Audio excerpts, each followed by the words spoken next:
कांग्रेस देश की सबसे पुरानी पार्टी है। लंबे समय तक देश में कांग्रेस का शासन रहा। बीजेपी अभी देश की सबसे शक्तिशाली पार्टी है और दुनिया में सबसे बड़ी पार्टी मानी जा रही है। कांग्रेस की तो छोड़िए, क्या बीजेपी अकेले अपने दम पर चुनाव लड़ने का साहस दिखला सकती है? यदि नहीं तो क्यों, ये जानना बेहद जरूरी है। अभी कल बीएसपी के राष्ट्रीय अध्यक्ष मायावती जी ने प्रेस कॉन्फ्रेंस किया और उन्होंने कहा कि एकला चलो की नीति, कि अकेले चुनाव लड़ेगी। दो गठबंधन देश में है, एक है एनडीए और एक है इंडिया। एनडीए में तकरीबन 38 दल हैं और इंडिया में 26 दल हैं। बड़ी बड़ी पार्टियां एक साथ दो खेमों में लार्जली बटी हुई हैं। ऐसी स्थिति में अकेले लड़के क्या होगा, कौन से विकल्प होंगे? मुझे लगता है कि बसपा के पास 3 इंपॉर्टेंट विकल्प होंगे जो मैं अंतिम में एनालिसिस करके बताऊंगा। दोस्तों, रतनलाल बोल रहा हूं और आप देख रहे हैं अम्बेडकरनामा। मैं इस एपिसोड में ये भी बताने वाला हूं कि 2014 में बसपा के कितने सांसद थे लोकसभा के, 2019 में कितने हुए, सपा के कितने सांसद थे और 19 में कितने हुए, और वोट ट्रांसफर हुआ या नहीं हुआ, अगर हुआ तो किसने ट्रांसफर किया और किसने नहीं किया। ये बहुत ही महत्वपूर्ण सवाल है। पूरा वीडियो देखते रहिएगा, बहुत ही महत्वपूर्ण एनालिसिस है। और 2024 का चुनाव भारतीय गणराज्य का हो सकता है कि भविष्य भी तय कर दे। यदि बीजेपी गठबंधन जीता तो कितने क्या होगा, उसका इम्प्लीकेशंस क्या होगा, वो भी पता है आपको, थोड़ा बहुत मैं बताऊंगा। कांग्रेस इंडिया गठबंधन अगर जीता, कांग्रेस उसमें बड़ी पार्टी है, डीएमके बड़ी पार्टी है, आरजेडी जेडीयू जैसी पार्टियां हैं, अखिलेश यादव भी उस गठबंधन में हैं, तो उसका क्या इम्प्लीकेशन होगा ये भी हल्का सा बताने की कोशिश करूंगा। और ये भी बताऊंगा कि बीएसपी जो कि उत्तर प्रदेश में बड़ा गढ़ है, उसमें उनके सोशल बेस, सर्जन कहना ठीक बात है, लेकिन उसका सोशल बेस क्या है, कौन कौन से दल किस तरफ हैं और कौन कौन से सोशल ग्रुप्स किसको वोट करेंगे, ये भी बताऊंगा। पूरा वीडियो देखते रहिए। चलिए, सबसे पहले हाइलाइट्स। कल प्रेस कॉन्फ्रेंस में उन्होंने क्या क्या कहा है। संगठन को मजबूत करना है, इसके निर्देश दिए गए हैं। आम चुनाव, लोकसभा चुनाव को ध्यान में रखते हुए रणनीति पे चर्चा की गई है। संगठन को कहा गया है कि गांव-गांव जाकर वहां छोटी छोटी बैठकों के आधार पर संगठन को मजबूत बनाएं और जनाधार को आगे बढ़ाएं, ये निर्देश दिए गए। और सोशल मीडिया पे ये पूरा उनका प्रेस कंटेंट आया था। सर्व समाज मैंने जनाधार बनाने के लिए पार्टी के सीनियर जो अधिकारी हैं, प्रभारी हैं और जो भी जिम्मेदार लोग हैं, उनके साथ मिलजुल कर पार्टी की पुरानी कमियों को दूर करना है। उन्होंने कहा है कि एकदम अकेला ही चुनाव लड़ेंगे, एकला चलो रे। उनका कहना है कि पार्टी को अपने उम्मीदवारों के चयन में सावधानी बरतनी होगी। लोकसभा चुनाव में पार्टी सभी सीटों पर अपने दम पर चुनाव में उतरेगी। गठबंधन की वजह से लाभ की बजाय पार्टी को नुकसान ज्यादा उठाना पड़ा है। बसपा का वोट तो स्पष्ट तौर पर गठबंधन वाली दूसरी पार्टी को ट्रांसफर हो जाता है, लेकिन दूसरी पार्टियां अपना वोट बसपा उम्मीदवारों को ट्रांसफर कराने की न तो सही नीयत रखती हैं और न ही क्षमता, जिससे बसपा के लोगों का मनोबल प्रभावित होता है।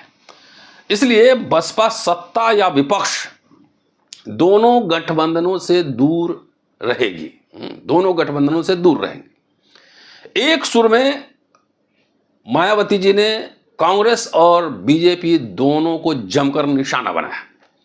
कहा कि बीजेपी की संकीर्ण जातिवादी एवं सांप्रदायिक राजनीति द्वेषपूर्ण व अराजकता को प्रश्रय देने की वजह से सभी लोगों का जीवन त्रस्त और दुखी है।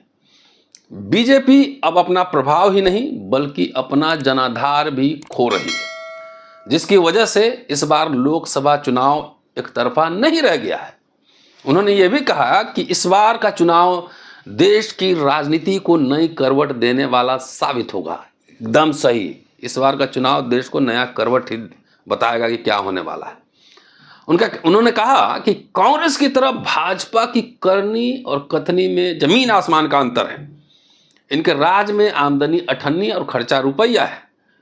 कुछ मुट्ठी भर लोगों को छोड़कर बाकी सभी लोगों का, खासकर बहुजन परिवारों के सामने अपना पालन पोषण की कठिनाई हो रही है। इन सब का प्रभाव आगामी लोकसभा चुनाव पर पड़ेगा। इस चुनाव को देखते हुए बसपा ने संगठन में भी कुछ बदलाव किए हैं।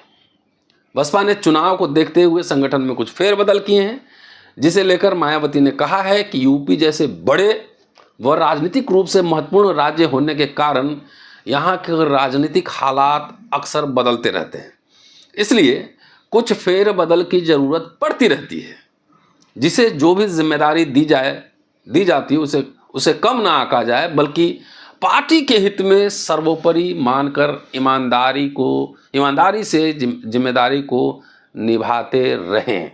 ये उनका प्रेस स्टेटमेंट है। और अब थोड़ा विश्लेषण करता हूँ कि लोकसभा चुनाव 14-19 और अब 24 अगले साल आने वाला है।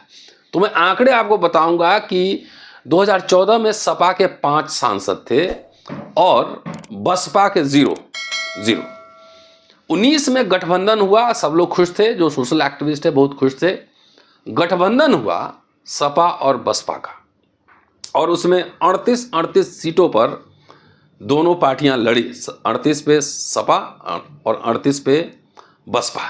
2 सीट कांग्रेस के लिए छोड़ा गया था, अमेठी और रायबरेली, राहुल गांधी के लिए और सोनिया गांधी के लिए।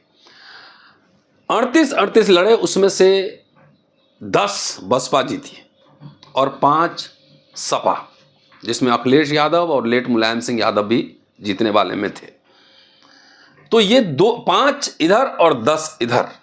अब सवाल ये है कि अगर 10 सीट 0 से 10 हुआ, तो अगर वो ट्रांसफर नहीं हुआ, तो क्या इन 10 सीटों पर इस बार जो चुनाव होगा 24 में, जो 10 इनके सांसद हैं, वो 10 अपना सीट रिटेन कर पाएंगे, बचा पाएंगे?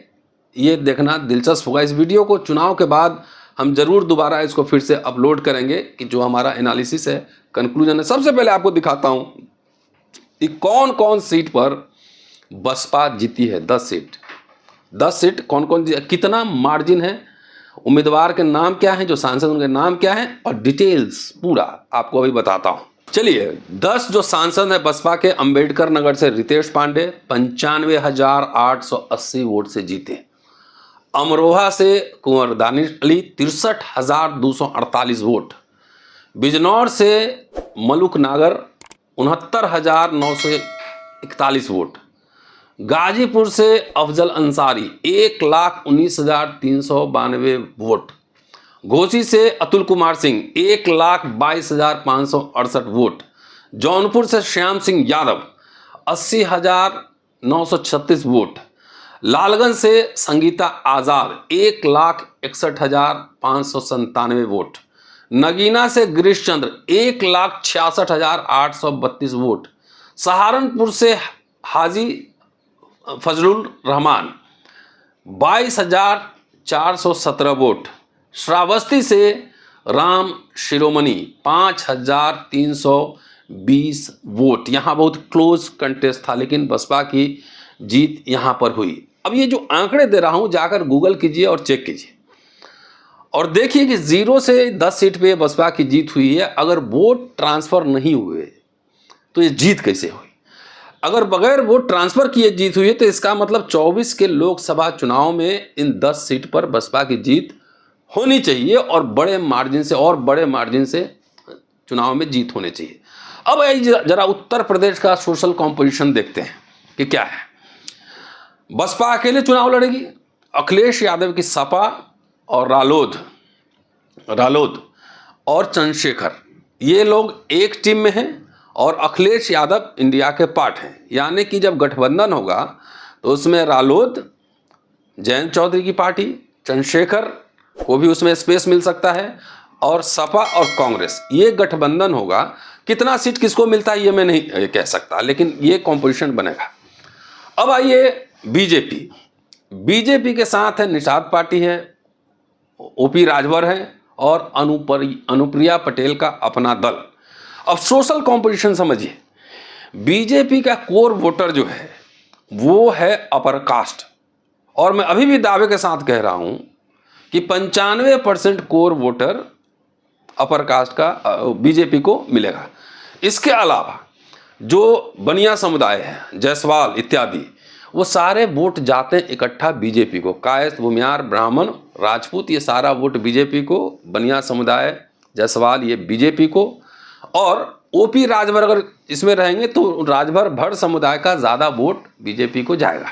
निषाद पार्टी है, निषादों की ठीक ठाक पूर्वी उत्तर प्रदेश में संख्या है, वो वोट भी ट्रांसफर होगा बीजेपी को। अनुप्रिया पटेल अपना दल, कुर्मी बहुल इलाका है उधर का, वहाँ से कुर्मी का जो है वोट जाएगा बीजेपी को। और सोचिए कि दलित में भी एक खास तबका, एक खास सेगमेंट, अब बीजेपी उसमें हाथ पसार रही है, और वो वोट भी जाता है। अगर मैं गलत कर रहा हूँ तो उत्तर प्रदेश के जो साथी हैं वो मुझे करेक्ट कर सकते हैं। एक बड़ा तबका दलितों में से वो बीजेपी की ओर वोट देता है। तो ये सारा इनका कॉम्पोजिशन है। अब सपा का कॉम्पोजिशन क्या होगा? सपा का होगा यादव मुस्लिम गठजोड़ है। मुस्लिम इस बार और हर बार भी वो फ्री का वोट है, जो बीजेपी को हराएगा, एनडीए को हराएगा, उसकी तरफ ज़्यादा वोट जाता है। ओवैसी साहब भले आ जाएं तो कुछ वोट काटने की कोशिश करते हैं, लेकिन यह तथ्य है कि एंटी बीजेपी वोट मुस्लिम का जाता है। अगर सपा इंडिया गठबंधन मजबूत होगा वो जाएगा उधर, और अगर बसपा जीतने की स्थिति में होगी तो वोट जाएगा, बसपा को भी जा सकता है, वो सिचुएशन पे डिपेंड करता है। तो लार्जली यादव मुस्लिम वोट अखिलेश यादव के पास है। जयंत चौधरी के साथ जाट वोट का एक बड़ा हिस्सा जाएगा। जाट वोट कुछ बीजेपी में भी जाता है। संजीव बालियान यहाँ से सांसद हैं, आप जानते होंगे, वो मिनिस्टर भी हैं। तो जाट वोट जाएगा जयंत चौधरी के साथ, अर्थात एनडीए में। ठीक। चंद्रशेखर का युवाओं में एक प्रभाव है, तो जो social base, primary social base बहन जी का है, जाटव चमार, उसका एक सेगमेंट जाएगा चंद्रशेखर के साथ। छोटा सा ही सेगमेंट सही, लेकिन जाएगा जरूर। तो ये इधर कॉम्पोजिशन हो गया। अब बहन जी के पास क्या बचता है? सर्व समाज का नारा देना ठीक है, लेकिन क्या सर्व समाज कभी वोट करता है? ये समझना नादानी होगी कि सभी समाज के लोग वोट देते हैं। बीजेपी भी जानती है कि हमको सब लोग वोट नहीं देता, बोलती जरूर है, लेकिन अपना कोर वोट को इंटैक्ट रखती है। तो ऐसी हालत में, जबकि भारत बहुत ही संकट के दौर से गुजर रहा है, और लोग ये कहने लगे हैं, कह रहे हैं कि अगर 24 में भाजपा की सरकार आई तो आरएसएस के 100 साल पूरे हो रहे हैं, वो सरकार मनुस्मृति लागू करेगी, ऐसा लोग कह रहे हैं। ये बात सही है कि आधे काम तो उस तरह से हो रहे हैं। तो ऐसी स्थिति में अकेले चुनाव लड़ने का क्या विकल्प हो सकता है? पहला विकल्प होगा कि पार्टी इतना मजबूत हो कि खुद अपने बल पर 272 सीट जीत के सरकार बना ले।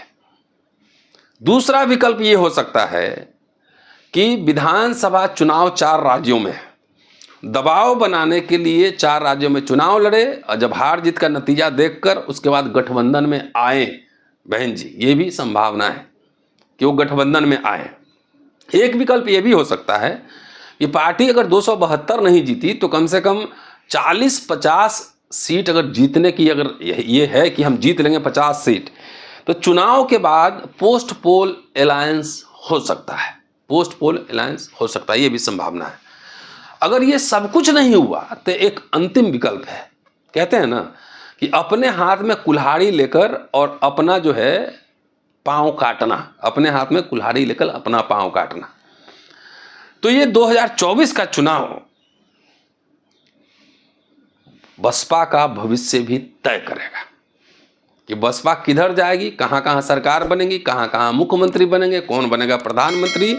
ये बसपा का भी भविष्य तय करने वाला है। ये मैं जो एक्टिविस्ट होने के नाते जब मिलता जुलता हूं लोगों से, जो ऑब्जर्वेशन होता है उसके आधार पर यूपी के सोशल कॉम्पोजिशन, कौन वोट किधर, ये कह रहा हूँ। यूपी के साथी जो सुनेंगे उनको अगर लग रहा हो कि नहीं मेरा एनालिसिस गलत है, तो कमेंट बॉक्स में कमेंट जरूर कीजिएगा। लेकिन अंतिम विकल्प पे मैंने जो बात की है कि अगर बाकी सब विकल्पों में post poll alliance, pre poll alliance, post पोल तो तब होया कि आपके 40, 50, 10, 20 कुछ MP जीते, 272 जीता है तो बढ़िया है, सरकार बन जाएगी। लेकिन अगर भाजपा जीता तो वो अपने एजेंडा पर कायम, वो क्या लागू करेगा सब जानते हैं। तो इसलिए 2024 का लोकसभा चुनाव बसपा का भविष्य भी तय करेगा। शुक्रिया, देखते रहिए अम्बेडकरनामा, जल्दी मिलता हूं।